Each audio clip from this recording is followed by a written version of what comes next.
Hi there, this is Mike from Stagecoach Road Vintage Sewing Machine. And this is your new 401, and she is amazing. She runs as fast and smooth as any 401 I've ever experienced, and I've restored a lot of these. This is the final test before we ship her out to you, so I'm going to go over the basic operation of the machine, and you may already be familiar with it, but we're going to show you how to work the stitch length and change the stitch patterns, how to set the tension, and all that sort of stuff that you're going to want to know. So we're going to do one of the fancy stitches first. This is a, gosh, I don't know what it's called, but it's one of the good ones. One of the ones that I like to use to test them because it's such a distinctive pattern. But listen to this machine while it sews. It's so fast and so smooth. Here we go.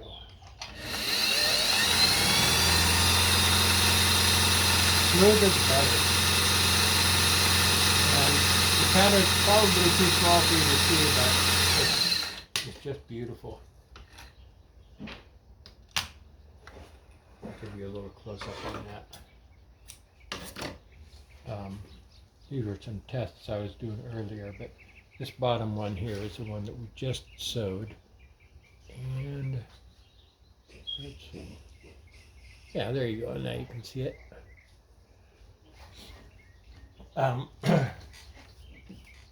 Looks like this machine has barely been used. There's just no signs of wear on it. But as for the operation, this is where your power cord plugs in. Down below it is where your foot control plugs in. And it doesn't matter which way you turn the foot control plug because it's just a switch on and off. This cord, there's only one way it'll go in because it's curved to fit the space.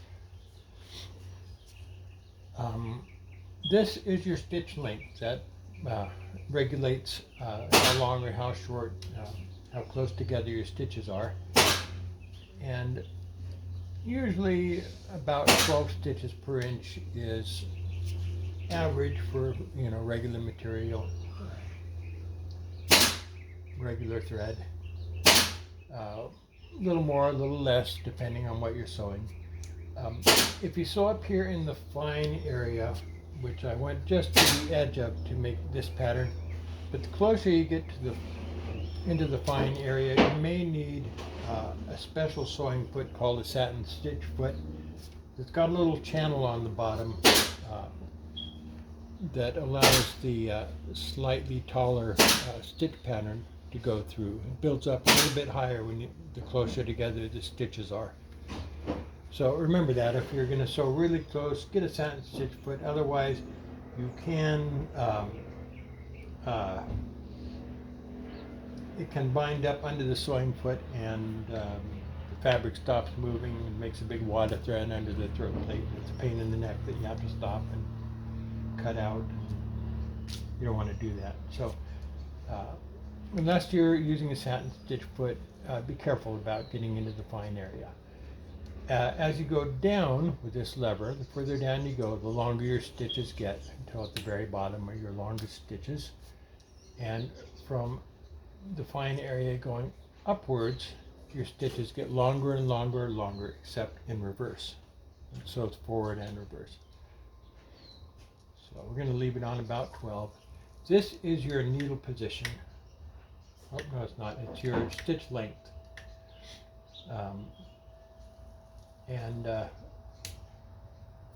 That's going to regulate how some of your fancy stitches are going to look. You want to look in your user manual. I'll send you a PDF user manual that you can view on screen. It'll show you all this stuff. But in the meanwhile, this red lever here is your stitch width. For most of the special stitches, you leave it right in the middle on 3. But in case you're not sure, there's a chart here that shows you some of the more popular stitch patterns and how to set the stitch length and what settings to use for your stitch pattern selector. So right now we're on G and L to make that fancy stitch that I just showed you. But we're going to go to B and L just to do a zigzag stitch. A on this side and K on this side is straight stitch. B and L is zigzag. So for the stitches on this side, you press in the outer button, turn it all the way up to A. Oh, I'm sorry, we're going to B. Turn it to B. This side's already on L, but if you wanted to change it, you would pull this one, pull the inner knob out towards you, and you can turn it. If you try to turn this knob and it won't turn, chances are you haven't popped this outer knob all the way out. The outer knob's not all the way out. This one is not going to move. But here, we're going to go to B and L, and that's zigzag. Do a medium zigzag first.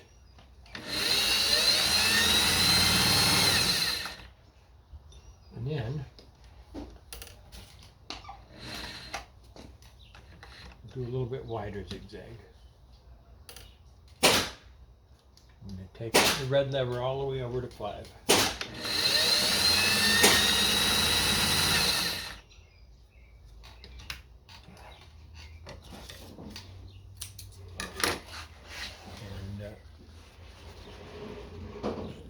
Yeah, there you can see that zigzag. Now they're closer together, you put those zigs and zags. More it turns into a nice looking embroidered thick line. And again, that's a satin stitch, and you want to get a satin stitch put to do that. A and K, again, as I said, is straight stitch. So we're going to push in the outer knob, go up to A, pull in, pull out the inner knob, and go down to K. Make sure that the dial pushes back into its home position. Now,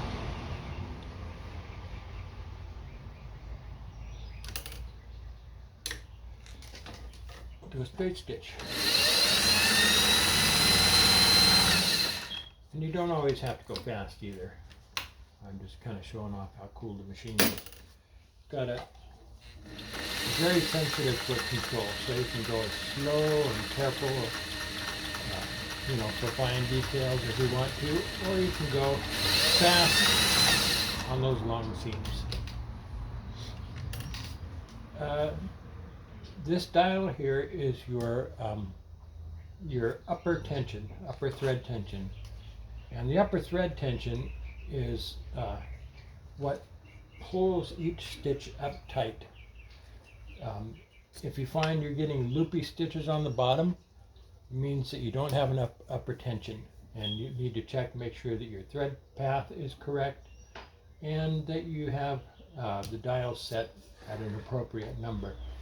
And when I put this machine back together, I set it so that number 3 is about average for most fabric. Again, for some fabric you may want a little more or a little less tension. Again, that's a sewing thing, not a sewing machine thing. In other words, it's something that a seamstress would know more about than I would know about. Your stitch pattern cams, and I wish I had some with me to send with you. I have some at the shop. Oh, I'm going home to the shop before I bring you your machine. I will try to remember to bring you a set of stitch pattern cams. These are called top hat cams, and they press into the top. This is a guide hole, that notch, and there's a pin that it slips over so you know that you've got it in the right position, and then you just push it down. It snaps into place, and you can sew the fancy stitch patterns. And it'll tell you right here, this last row on your chart, it says B and S is for the special stitches. So we're going to press the outer knob in and go back to B. We're going to go to S all the way at the top to special. for the stitch pattern cam. Now,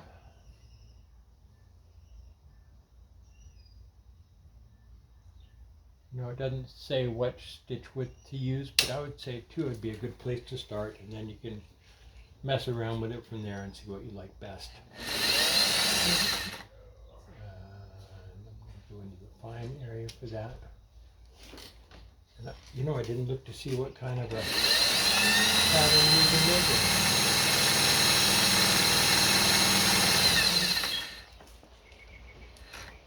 making. Oh, I see.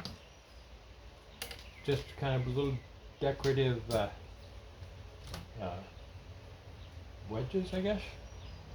So I'm going to go wider on that to make it a little more visible.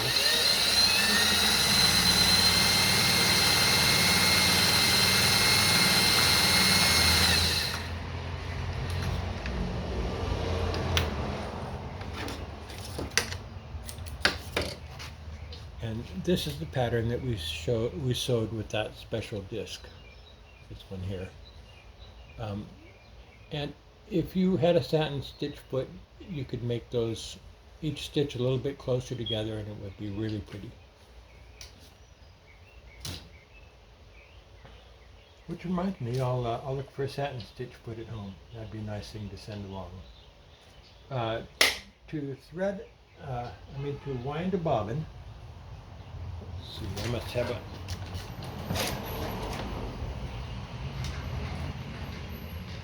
this machine uses class 66 bobbins, which are kind of rounded on the top and bottom. I also need to get you some spool pins. This came with a couple of broken spool pins. So I'm going to replace those. So this is your bobbin winder here. And there's supposed to be a spool pin here, so I'll put one there too. And then you go from there into your bobbin tension device. But since the pin is not there, I'm going to go from the top and go down this way. From the top into the big thread guide, and down to the bobbin winder tensioner. And then put your thread through the little hole in the side and give it a few wraps to hold the thread in place while you wind the bobbin. Push it onto the bobbin winder and push the bobbin winder all the way up until it makes contact with the hand wheel. Declutch the machine by turning the chrome knob in the center of the hand wheel towards you, about 1/8 of a turn or so, until you feel it hit its stop. Now this wheel can spin and wind the bobbin without making the rest of the machine cycle. So here we go, winding the bobbin. I'm going to move that over a little bit so you get a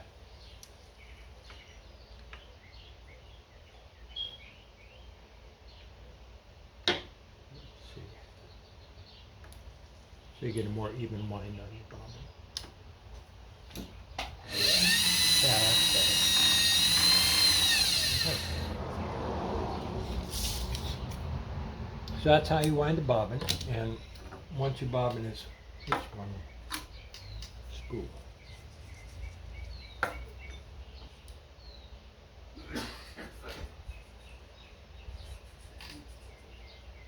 So, an incoming call. Not going to answer that. Okay. This is where your bobbin goes, and put the bobbin winder back down and reclutch your machine by tightening the chrome knob. Now, with the thread coming off the top in this direction, put the bobbin in the bobbin race, and there's a little slanted notch right here, just a little slot. Guide your thread into that slot and pull it back a little bit. You kind of feel it click into place. And now you have tension on your lower thread. And if you ever need to change the lower tension, which is very, very rare, the bigger of these two little screws on the side of the bobbin race here are your lower tension adjustment. But again, you almost never have to mess with that. To bring your bottom thread up, well, first let's thread the top of the machine. Put your spool on the spool pin, go into the big thread guide at the top, go down between any of the discs on the tension assembly, all the way around until you pick up this little thin check spring. Keep on going up until your thread goes into the notch at the top of the spring there. Go back into this thread guide and then put your thread through the take-up lever down to this next thread guide to the left of your tension assembly, down to this thread guide, this thread guide, and this thread guide, and then through the needle from the front to the back.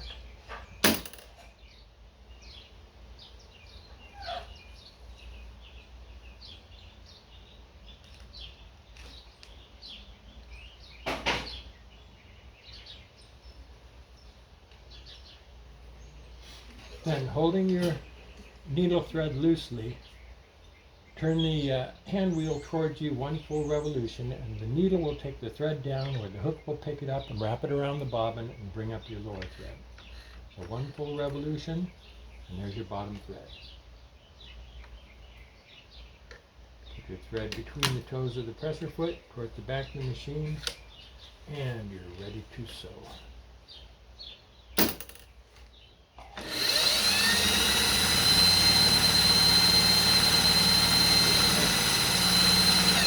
So that's about it. This is the adjuster for the pressure on your sewing foot. For some fabric, you may want to let the tension off a little bit. The pressure off a little bit. If it's a really delicate fabric, silk or something like that, that could be marred by the teeth. You just want enough pressure to move your fabric along with authority. You don't really need any more than that. Is there anything we didn't cover? Oh, your needle plate. This is the needle plate here. And when you oil your machine, which you should do after every 14 hours or so of sewing, take off your presser foot and then move this lever. It's marked plate position, and it's got three positions. It's got up and unlock. Up is where you can do darning and stuff, and the teeth of the feed dogs don't come up and move your fabric.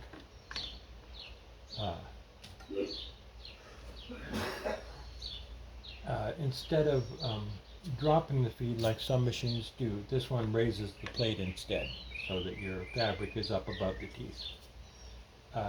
But when you oil your machine, go all the way to unlock on that lever, and then let's see, you have to bring your needle down pretty far. In fact, sometimes it's easier just to take the needle out when you do it. But lower down, you bring your needle clamp, the lower your feed dogs are, and the easier it is to take this plate off.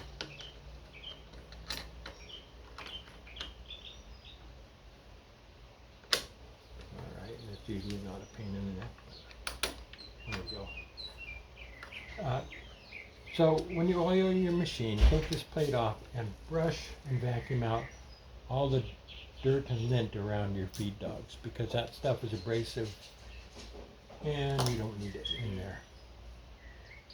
Your user manual will show you how to oil it, where all the oiling points are, and maintaining your machine will keep it sewing great for your children and your grandchildren and for their children. So it's worth the effort. I think that's it. I don't think there's anything else we need to talk about. When you oil it, you're going to want to open this door, get to the oiling points inside here. When you oil the bottom, you take this nut loose and the bottom plate comes off, and then you can get to all the oiling points underneath. But make sure you do that, it's very important. So that's it. Like I said, I'm going to bring your machine back to Oregon with me, and after I get settled, then I'll hand deliver it to Junction City. I'm really good at packing, and it's very rare that we have any kind of damage from shipping, but you know, the unexpected can occur, and there are some carriers that are not as careful with packages as they could be. So, hand delivery. And again, thank you so much. Your patronage is appreciated, and you're going to love your new machine. All right, this is Mike from Stagecoach Road Vintage Sewing Machine. Good day.